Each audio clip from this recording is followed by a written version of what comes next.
This work also aligns with the research of the healthy outcomes of positive experiences, or HOPE. HOPE reminds us that when children have supportive relationships with caring adults, safe environments, and strong connections within their communities, they build resilience that helps them overcome challenges and thrive throughout our lives. The HOPE framework aims to inspire the movement that changes how people and organizations advance health and well-being for children, families, and communities alike. At present, trainings are happening in Lake County to introduce individuals to the HOPE framework. And in fact, it's sold out for our April one, and we'll have another one coming after April. Additionally, we'll be over the next couple of years, organizations will have the opportunity to work towards becoming a HOPE-informed or HOPE-inspired organization, starting with First 5 Lake. My name is Samantha Bond. I'm the executive director of First 5 Lake. Prevention is not only about the responding when something goes wrong, it's about building the conditions that allows families and children to succeed in everything we do. So we have some fun events for this month. Not only are we taking on everyday interactions, but this month in particular, we are hosting several events that will bring the community together. So this year, the Child Abuse Prevention Month's theme is keeping kids safe in every world. One of the most visible efforts is our pinwheel garden. So I'm sure you have seen out in the county already the pinwheels that are being put up. The blue pinwheel is the national symbol of child abuse prevention and represents the happy and healthy childhood that every child deserves. Our Pinwheel Garden Challenge, community members, organizations, and agencies across the lake are invited to plant their own pinwheel garden and participate in our friendly competition to see who can create the most inspiring display. Previously, our traveling trophy was proudly held by the Lake County Probation, and we are excited to see who's going to take home the title this year. Those gardens serve as a bright and hopeful reminder across our communities that every child deserves a joyful childhood. We will also be hosting 2 children's festivals and advocacy walks. One will be at the park in Lakeport, the new park, the skate park in Lakeport, and that is on April 11th. Then we will have our Austin Park one on April 25th. Both events take place from 10 a.m. to 3 p.m. And there is an advocacy walk to kick off these events. And lastly, one other event that is taking place is if you attend or if you head to Cabo's, Grandpa's Cafe, Subway, Taco Bell in Lakeport, Judy's Junction in Upper Lake, or Kelseyville Pogo's Pizza. Did I get them all? You will see they have placemats, and there was an art contest that was done, and children were selected for the art contest. And so their art is placed on the placemats, and all those businesses that I said have placemats with all the kids' artwork on them. So you can go there and see their beautiful artwork and get yourself a placemat. We have one more we're going to talk about. I'm probably not the last one to speak, but just so I'm last one for this round. Also throughout April, you'll see many agencies across the lake will be displaying the Children's Memorial Flag. We came here last year and asked you guys to display the memorial flag. We're here asking you to display it again this year. We actually have I'm calling it a poster. It's not really poster size, but a poster that helps the community explain what the children's flags is. We've already seen it on our drive here today. We saw it at the Lake County Fire Protection Districts right outside their main building there. And if you participate, you will hopefully get us to our number of 20 flags flown throughout the entire county of Lake for the entire month of April. And we're very excited for that. And on the 4th Friday of April is recognized the Children's Memorial Day, when the flag raising ceremony, or the final flag raising ceremony, will take place. The flag itself has little children across it, and then the child in the middle is the missing child, the child that was missing due to child abuse and neglect, that is no longer with us. And so that is what that flag represents, is in honor for them.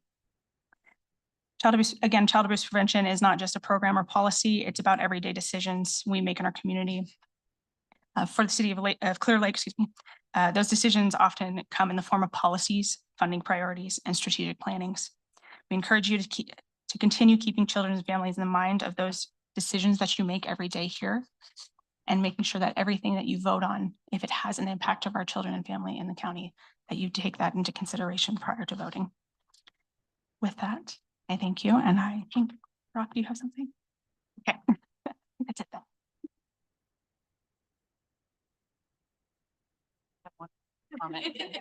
Instead, as a not really. But I've been doing this work in child protective services for just about 35 years. So I've seen a lot of stuff, and I'm so excited about this focus, the hope, the research. I can't remember what the acronym stands for, but it's the research showing that the way to buffer against child abuse and neglect and really build prevention is to bring in those positive childhood experiences. Y'all might have been made aware in past years where there was an attempt to raise awareness for adverse childhood experiences, to really realize there are things that are understood to be trauma and they have this impact. And that was really good, but it was a little bit of a Debbie Downer because after a while you're like, yeah, we all have that. And so I'm really glad that the second installment really of that understanding is here now, because the positive childhood experiences, I think it's something we can all kind of wrap our heads around. And I just wanted to, say for the city of Clearlake, I have had the opportunity to see how invested you all are in making a super positive community, and the really tangible efforts and the things that you're doing that are going because you care about your community. But now you can understand that that is child abuse prevention. And so, it's really exciting, and I just hope you'll be encouraged by that, and I know you'll continue in that positive direction. But I just wanted to highlight that for you, that's really how easy it can be to make a big difference, is to promote those positive experiences. So thank you for all you're doing.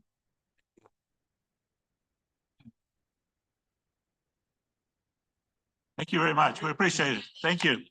Appreciate all your work. Okay, we go to item number 2 of presentations, declaring April 2026 as Art, Culture, and Creativity Month. Vice Mayor will read this one. All right, so we have Art, Culture, and Creativity Month of April of 2026. Whereas the Arts, Culture, and Creativity Month in April marks the 8th annual statewide celebration, first established by the California Legislature in 2019. And whereas the city of Clearlake recognizes that arts, culture, and creativity are essential public goods vital for the health and growth of thriving communities. And whereas art, culture, and creativity brings you joy and uniting communities, inspiring individuals, and celebrating the richness of our city's diversity. Sorry, I'm going fast. Slow down. Whereas art, culture, and creativity inspire action and drive positive change and strengthens the social fabrics of our communities. And whereas art, culture, and creativity powers our city's capacity to address community challenges, including advancing inclusions and access. And whereas art, culture, and creativity shapes neighborhood character, attracts tourism, fosters civic pride, and contributes to public safety and social well-being. And whereas creativity sparks innovation, provides youth and well-rounded education, and equips our future workforce with critical skills and civic values. And whereas art, culture, and creativity drives local economic growth, stimulates business activity, creates jobs and workforce opportunities, and serves as essential pillars for small businesses. And whereas over 16,000 art and culture nonprofit supports more than 800,000 jobs and generates $289 billion, representing 7.5% of our state's economy. And whereas California is the 5th largest economy in the world, with its creative economy of approximately $261 billion, 8% of the state's GDP, and 847,688 jobs, in 2022, according to the U.S. Bureau of Economic Analysis. And whereas these collective efforts collective efforts at the local, regional, and state level promotes innovation, prosperity, equity, and enrich the lives of all Californians. And therefore, on the second day of April 2026, the City Council of Clearlake in County of Lake, State of California, hereby proclaims April 2026 as Art, Culture, and Creativity Month and encourages all residents to join in the celebration. Dated this second day of April 2026. I think we have some people that.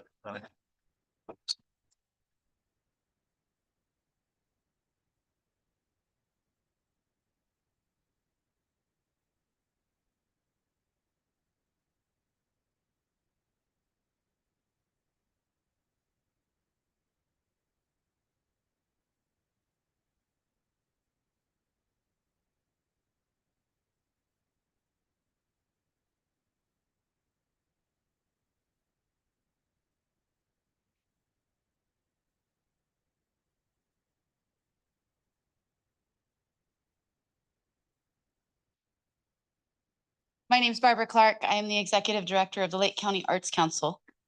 Tonight, I want to thank the City of Clear Lake for celebrating Arts and Culture and Creativity Month. And I want to personally thank our many arts champions that are here in this very room. I'll start with Michael Boyle, who is a Clear Lake resident.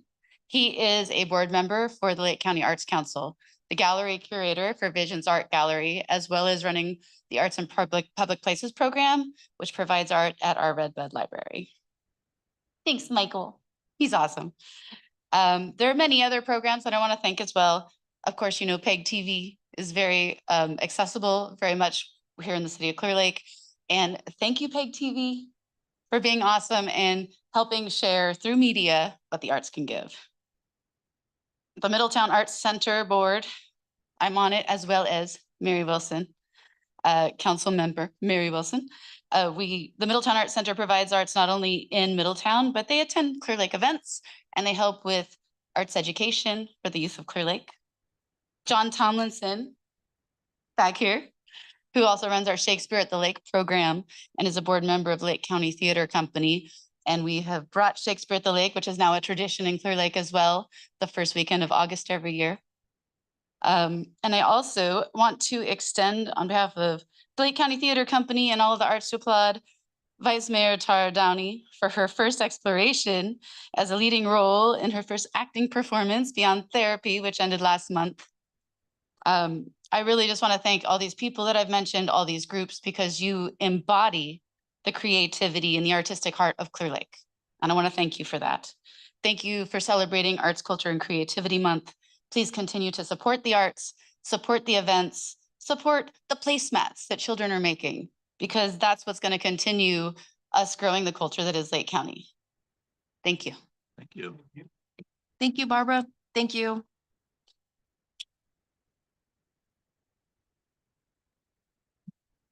Okay, the final presentation.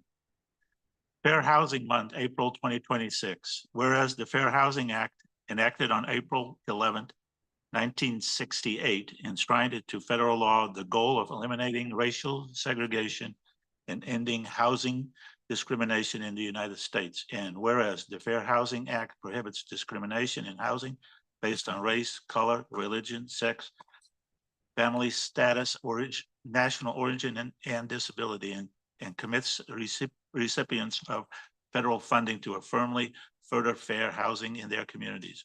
And whereas the city of Clear Lake is committed to the mission and intent of Congress to provide fair and equal housing opportunities for all. And whereas our social fabric, the economy, health, and environment are strengthened in diverse, inclusive communities. And whereas more than 50 years after the passage of the Fair Housing Act, discrimination persists and many communities remain segregated. And whereas active housing discrimination and barriers to equal housing opportunities are repugnant to a common sense of decency and fairness, now therefore be it proclaimed that the month of April 2026 is designated as Fair Housing Month in the city of Clearlake as an inclusive community committed to fair housing and promote appropriate activities by private and public entities to provide and advocate for equal housing opportunities for all residents and prospective residents of the city of Clearlake. I don't believe there's anybody here to receive this at this point, so thank you very much. We'll go now to item number F, public comment. This is the time for any member of the public to address the city council in any matter not on the agenda that is within the subject matter jurisdiction of the city. The Brown Act, with limited exceptions, does not allow the council or staff to discuss issues brought forth under public comment. The council cannot take action on non-agenda items. Concerns may be referred to staff or placed on a future agenda. Please note that comments from the public will be taken on each agenda item. Comments will be limited to 3 minutes per person. The council cannot answer questions or provide comment while a citizen is giving their public comment. Once your comments are complete, the mayor may refer to staff for follow-up. I have a couple of pieces of paper here. Crystal, would you come forward and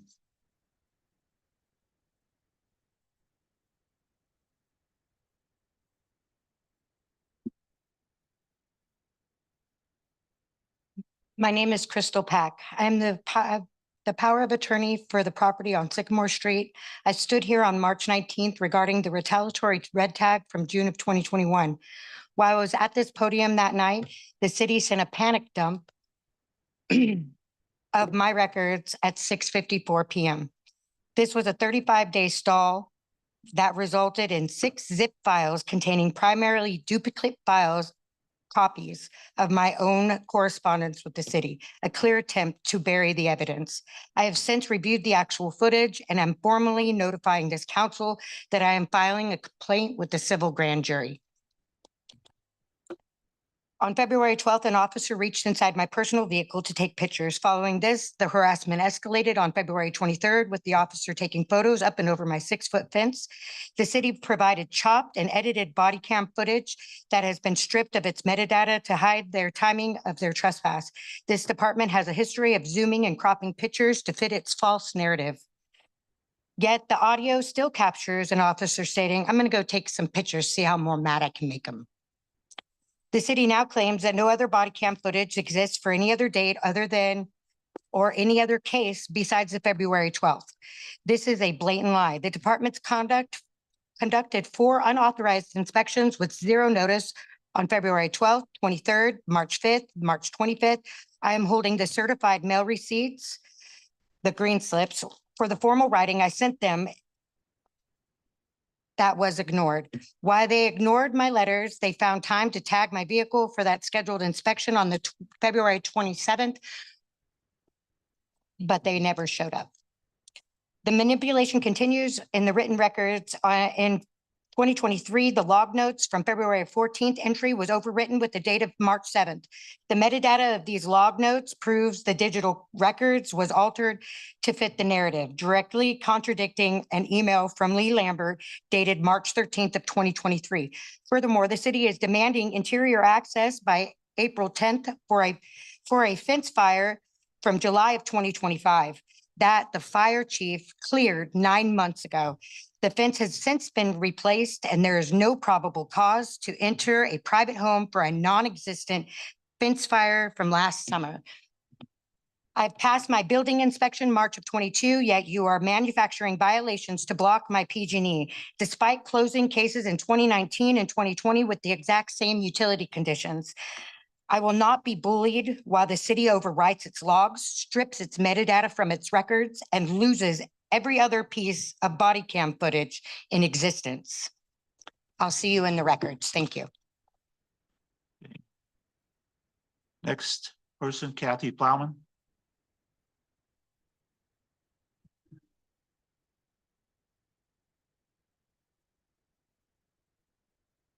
Hi, my name is Kathy Plowman, and I'm here to talk about the animal shelter. What I want to say is that when there was a lot of people here to get North Bay out, and I'm glad they're gone. They should be gone. But the buck doesn't stop there.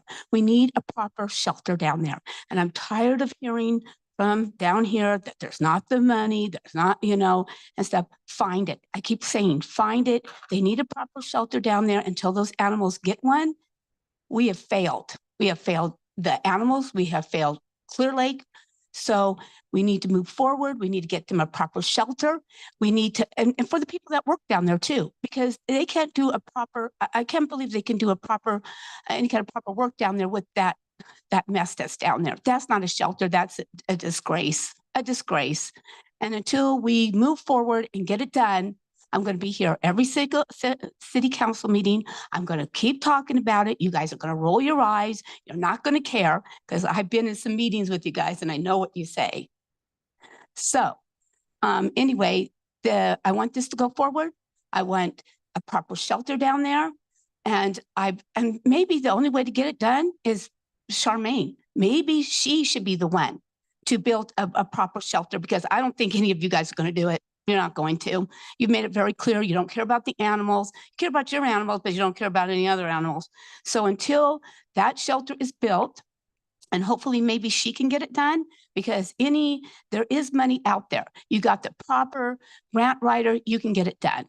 And so maybe she's got the proper grant writer. Maybe she can get it done, because maybe the money should go into her coffers, because I'm not sure where it would go if it came down here and stuff. I don't know what it would be used for. It wouldn't be used for the animals. I'm sure of that. So anyway, that's what I'm going to be here every city council meeting till I drop dead. So good night. Thank you. Next is Mr. Robert Fries. I think he left the building here. He did? Okay, I'll just want to read what he said here. Apparently he lives on 3060 10th Street, and the neighbor has 23 dogs. Anyway, that's kind of the synopsis of it. All right, is there anybody on Zoom with comments, Madam Clerk? There are no comments on the Zoom, Mr. Mayor. Okay, we'll move now to the consent calendar. Might want to just double check that there's no one else in the chambers who wants. Oh, anybody else in the chamber? Sorry. If not, we'll close public comment at this point, and then we'll move to consent calendar. Can I have a motion? Or somebody wants to pull any of the items on it, or anybody wants to pull any of the items? No. Nope. Anybody in the public that wants to comment on this? If not, we'll bring it back to the council. Mr. Mayor? I was gonna do it. Go ahead. Go ahead. I would like to approve the consent agenda as presented. I'll second that. We'll have a motion and a second. Go to a portal and vote.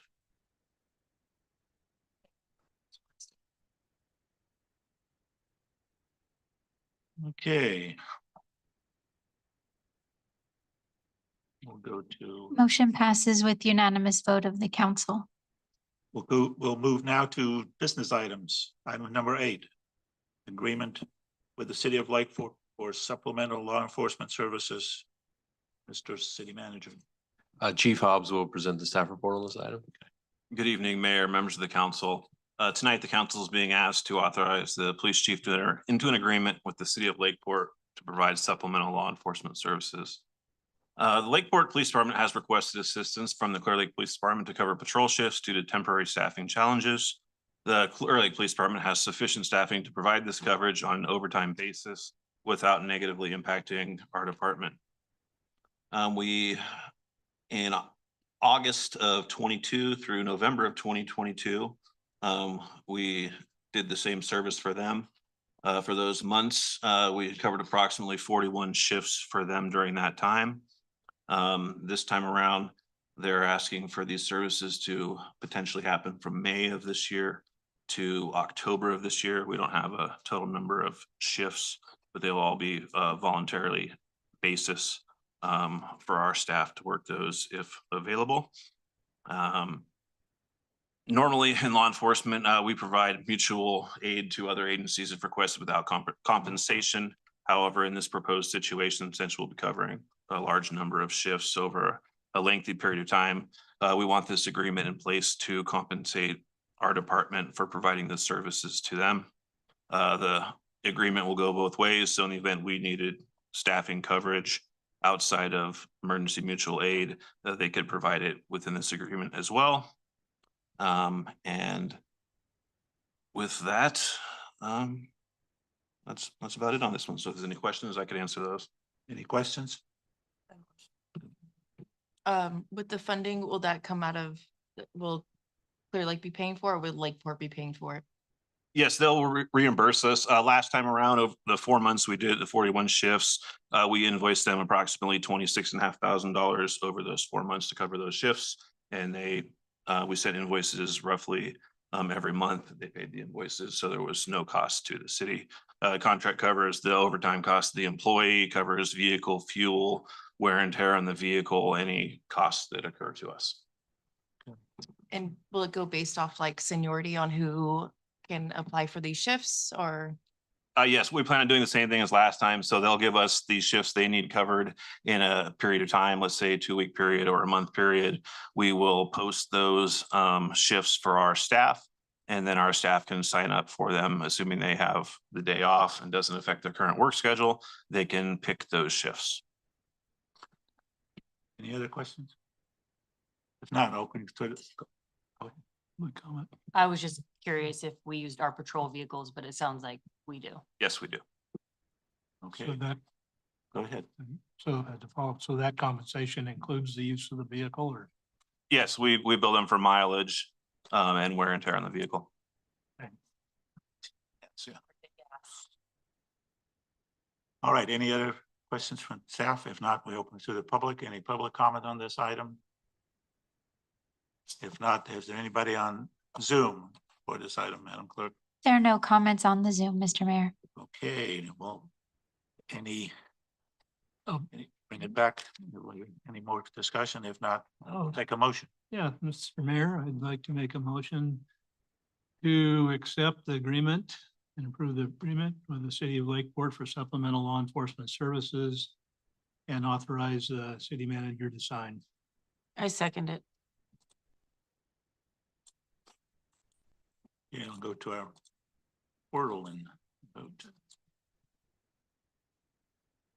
Okay. Motion passes with unanimous vote of the council. Item number 9. I believe this is, should we, Mr. Rexel. Would you please? Yes. Good evening, Mr. Mayor and members of the council. This item is to consider a new 3-year employment services agreement with city manager Alan Flora, who replaces current contract effective April 2nd, if the council approves, effective April 2nd for 3 years to 2029. Pursuant to Government Code Section 54953, I'm required to provide an oral summary of the financial terms before you take final action. So I'll just go over the terms, the relevant terms and benefits of it. The base monthly salary is $18,271.10. That's a 3% increase over the prior rate, $532 per month. Beginning July 1st, 2027, a contingent 3% annual adjustment applies, subject to a positive council evaluation and the local economic benchmark being met. Cost of living adjustments will track management salary. Fringe benefits include health, vision, dental, life, and disability insurance consistent with the management benefit plan, a $400 monthly vehicle and cell phone stipend, 120 hours vacation, 120 hours executive leave, and 96 hours sick leave annually. CalPERS retirement with employee paying the 7% employee share and a 3% deferred retirement contribution if the employee serves full-time. I think that's a bit. Severance is capped at 12 months base salary plus accrued vacation in accordance with the law. And that concludes my oral summary. Happy to answer any questions before the council takes action. Any questions? If not, you have a comment, please. I'd just like to say that I'm glad we've come to this conclusion and we're here today and moving forward with the contract.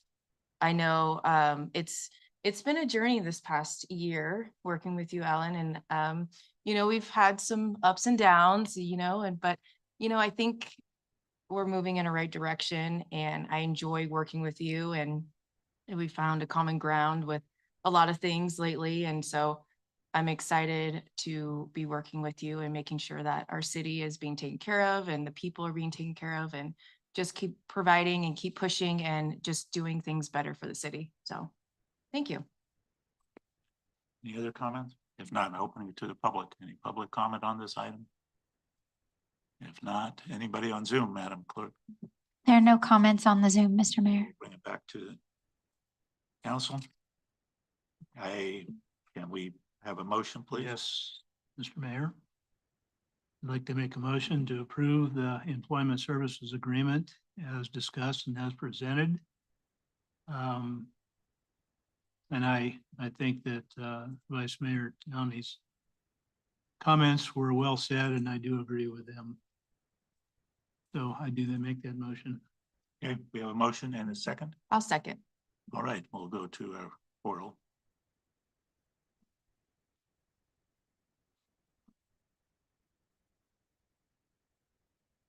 All right. Motion passes with unanimous vote of the council. That's good. Thank Go you. to city manager and council member report. Congratulations, Mr. Flora. Thank you. I appreciate the council placing their trust in me. A few updates. We didn't place a sewer spill update on the agenda separately tonight, but just wanted to give a brief update here. So I'm still continuing to work on installation of the systems. As of yesterday, 89 installs have been completed. 73 of them were released based on test results. So I guess I don't really have anything else to add on that. We're still waiting on some of the additional units to be delivered and the installs completed there. Yes, the only other thing I would say is I know that there is some concern in the community with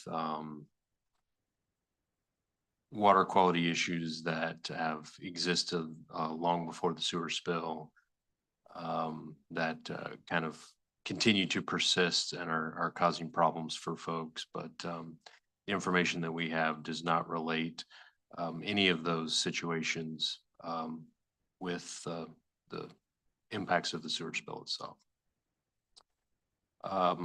Last week I was at the Board of Supervisors meeting because the Lake County Special District was proposing 120% rate increase for sewer customers here in the Southeast system. And Councilmember Kramer was also there. We both spoke to the board and really appreciate the two supervisors that in particular that represent portions of the city, Supervisor Sabatier, Supervisor Owen, both kind of led the charge to delay any action on that for at least 4 to 6 months. So there's a lot of issues with the way it's been presented, and I think really appreciate the leadership from them on making sure that didn't happen the way it was presented. Maybe Councilmember Kramer or Councilmember Hooton will address this, but we have been meeting with representatives of the county to talk about sewer system governance. We're not making a lot of progress, but it is good that we're actually having some meetings and talking about it. So we're expecting some action here shortly.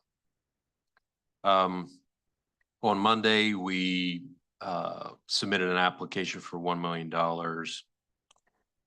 for enhanced cannabis enforcement and youth prevention program. So that is something that's going to be, I think, fairly competitive, but we're pleased with the application we present. We'll keep the council updated if we are awarded those funds. Also on Monday, we received word from the state appellate court that the litigation related to the Burns Valley Sports Complex, the appellate court ruled in our favor. And that project currently is clear to continue moving forward. So that was very exciting that they agreed with the local Superior Court that the city had followed its obligations under the law in pursuing the environmental review of that. Mentioned before about some concerns that we have over the Lake County Auditor's Office and property tax withholdings from deficit tax sales. Just wanted the council to know that continuing to request information from the county auditor's office. Some of that information has been conflicting. Waiting on additional documentation around that. And we'll be updating the council once we have a few more details there. I did want to point out that it has drawn some attention apparently from some other statewide agencies. I just received correspondence earlier today from a state agency that's wanting to meet and understand more about what's going on with the situation. There is a property tax auction underway right now. It started a few days ago. The county is conducting it. A different website than in previous years. Maybe it was the same as last year, but it's govease.com. So there's a number of properties that are available now, including in Clearlake.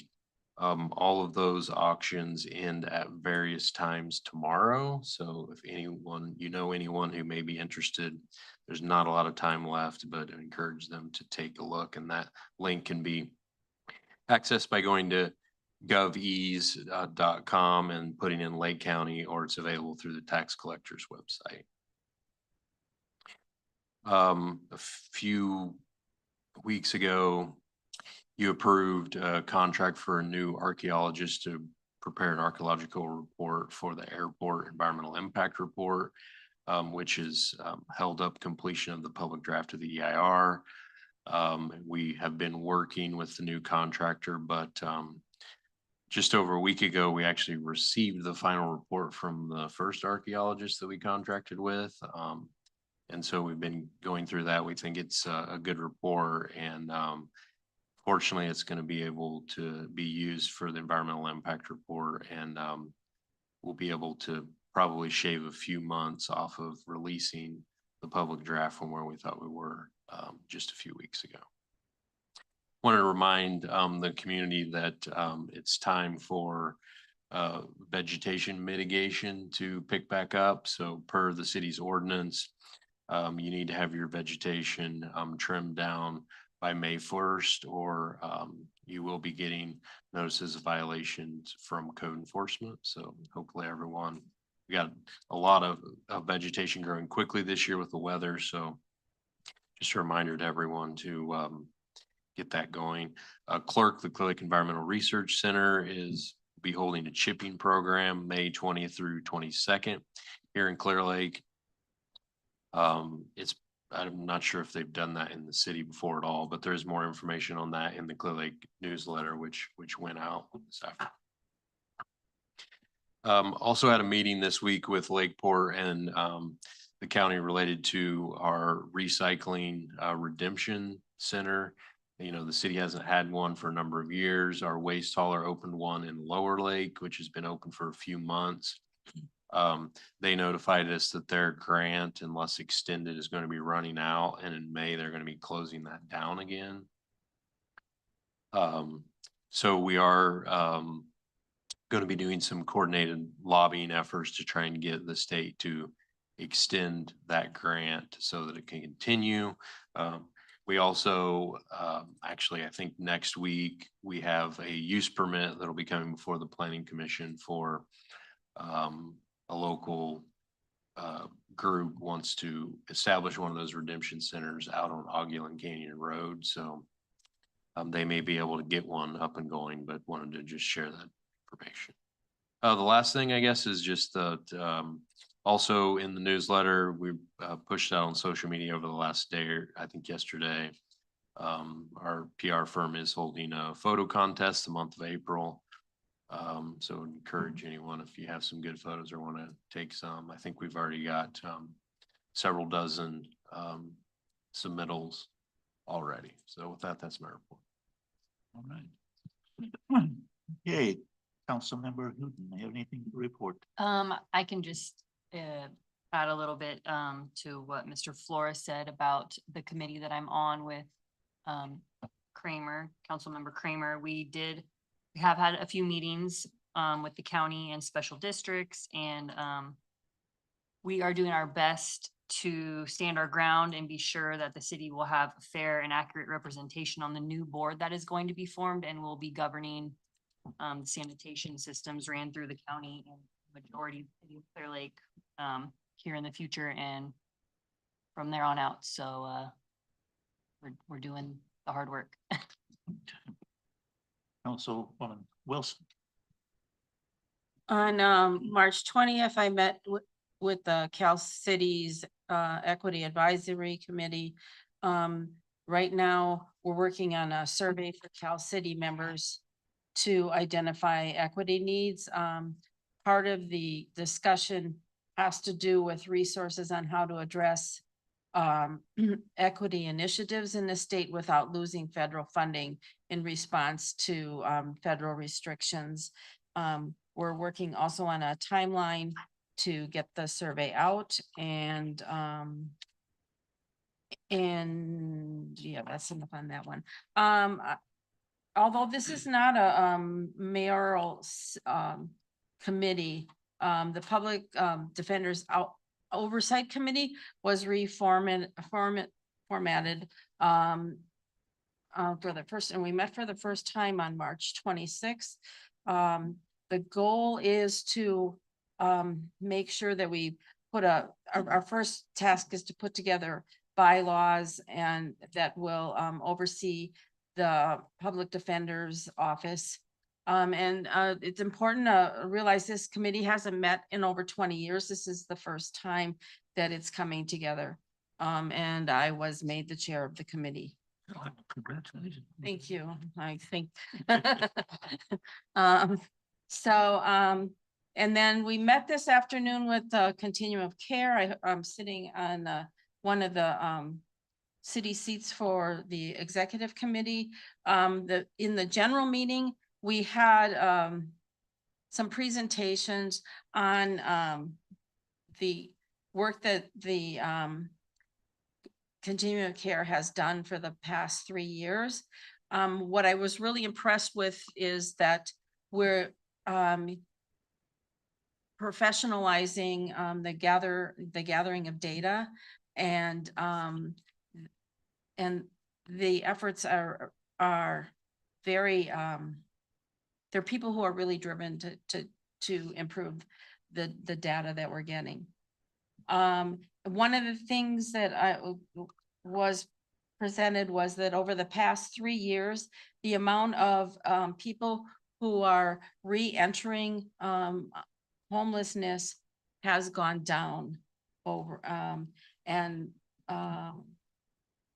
then the rest of the committee meeting was presentations by the different agencies on the services that were provided.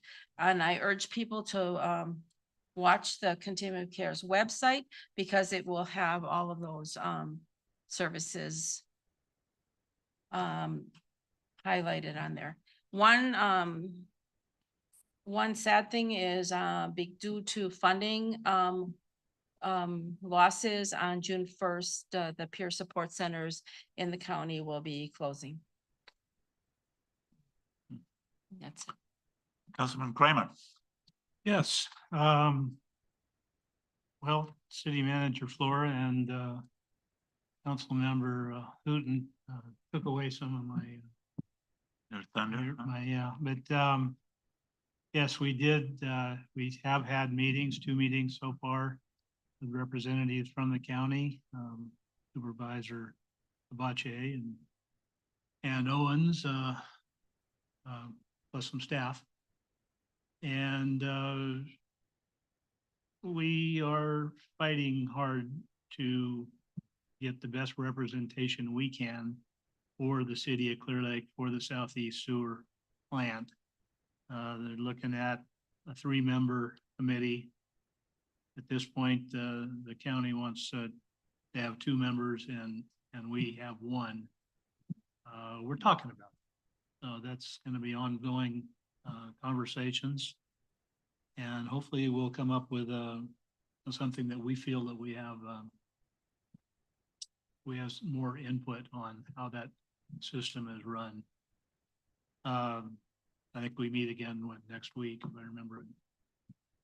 And then as far as the meeting that City Manager Flora and I attended at the Board of Supervisors, City Manager Flora did an excellent job of presenting the reasons why this proposal to have a Proposition 218 study done now was quite frankly insulting, given what the city's been going through from the sewer spill. The timing of it was just wrong. Not to say that, and maybe somewhere down the road a 218 wouldn't be appropriate, but I think we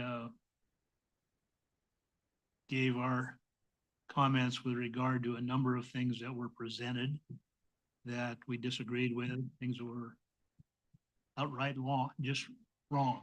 They were incorrect. And at any rate, we did get the Board of Supervisors to listen and to put the consideration for the 218 off for 6 months. Hopefully they'll have made some changes during that time. And then that's all I'll say on that. I've had the opportunity to visit our animal shelter several times over the last couple of months. And I've got to say, contrary to remarks we heard earlier, that the city has made a number of repairs and improvements at the shelter. And certainly Clearlake Animal Association has done a great job of turning things around.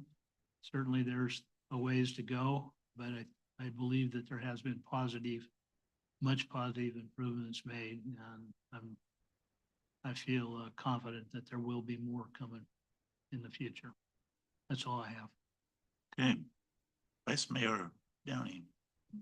Well, I feel like the lame duck here. I don't have much to report. I kind of took. Well, I don't know. I don't know if anyone wants to hear that, but yeah, I'll just wait till next month. Okay. I had a conference call with the county and the mayor of Lakeport to finalize what they call the mayor's appointments. I made him aware that we've been, I think Mr. Kramer and I have been on the airport commission for 8 years. And we never met. You've been? Oh, okay. Well, then you went to one more than I did. Anyway, but the appointments were approved as we have did early in the year. I also did some training, financial training that's now required. It's called required from SB 827. I think at some point in time, we all need to do that. And I believe our city clerk is aware of those things and what's coming up. I was able to do it because the LAFCO organized it we could take that training at the fire station last week. So that's my report. Any future agenda items from anybody? If not, I would hope that we can at some point in time have a presentation by LAFCO, because I think that's important, because next year we'll be able to have 2 people on that board. Then we get to know what LAFCO does. I agree. All right.